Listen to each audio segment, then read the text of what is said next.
Hey guys, నేనైతే ఇప్పుడు మీకు ఒక మంచి రెసిపీ చూపిస్తున్నానండి. అదేంటో కాదు, తాటి పండుతో తాటి గారెలు.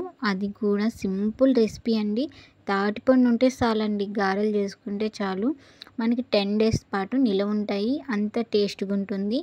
ఇదేనండి తాటిపండు. ఈ తాటిపండు పగలకుండా, కొంచెం కూడా నెరి లేకుండా ఇప్పుడు నేను ఈ విధంగా చూపిస్తున్నాను. అట్లాంటి పండుగ గట్టిగా ఉండే కాయ తెచ్చుకోండి. ఈ కాయని సింపుల్గానే తీసేసుకోవచ్చు. చూడండి, ఇదే విధంగా వీడియోలో చూపిస్తున్న విధంగానే మొత్తం ఒలుచుకోవాలండి. మీలో ఎంతమందికి ఈ తాటికాయ అంటే ఇష్టమో నాకు కామెంట్ చేయండి. నాకైతే చాలా ఇష్టం అండి.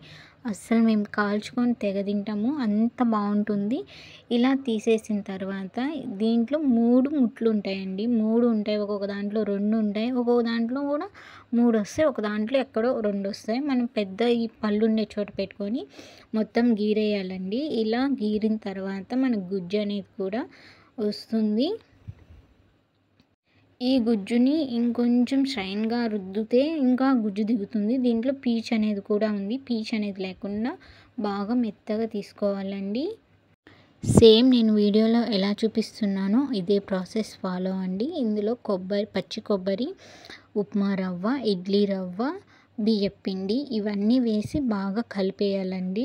కొంచెం పిండి జారుగా ఉంటే మాత్రానికి ఇంకొంచెం బియ్యం పిండి యాడ్ చేసుకొని బాగా మిక్స్ చేసేసుకొని ఒక గంట నాననివ్వండి చాలు. ఒక గంట నానిన తర్వాత ఎంతో టేస్టీ అయిన తాటిగారెలకి రెసిపీ అనేది సూపర్గా వచ్చేస్తుందండి. ఇంకా ఇలా మొత్తం నానబెట్టేసుకున్నాక మనం డీప్ ఫ్రైకి సరిపడా ఆయిల్ అయితే పెట్టుకోవాలి. మన పిండి కన్సిస్టెన్సీ అనేది కొంచెం స్టిఫ్గా ఉంటే చాలండి. ఇలా స్టిఫ్గా ఉన్న తర్వాతే తీసుకోవాలి. ఇది ఇలా స్టిఫ్గా ఉంటుందండి. అది నెక్స్ట్ డే తింటుంటే ఆహా అనిపిస్తుందండి, అంత ఫ్లేవర్గా ఉంటుంది. ఇలా నేనైతే ఒక గ్లాస్కి ఒక గుడ్డ కట్టేసుకొని నీట్గా దారంతో కొట్టుకున్నానండి. ఇలా కట్టేసుకొని మనం నీళ్ళలో వేసుకుంటే నూనెలో వేసేసామంటే అంత టేస్ట్గా ఉంటుందండి. ఇలా 1 బై 1 వేసుకొని అవి నిదానంగా గెంటెతో కొంచెం ఆయిల్ పైకి తేలిన తర్వాత తిప్పుకుంటే మీకు గార అనేది కూడా ఎక్కడా విరగదు, మంచిగా కుక్ అవుతుంది. ఇది కుక్ అయ్యేటప్పుడు కూడా మీకు ఆరోమా స్మెల్ అనేది కూడా ఇల్లంతా ఉంటుందండి, అంత టేస్ట్గా ఉంటుంది.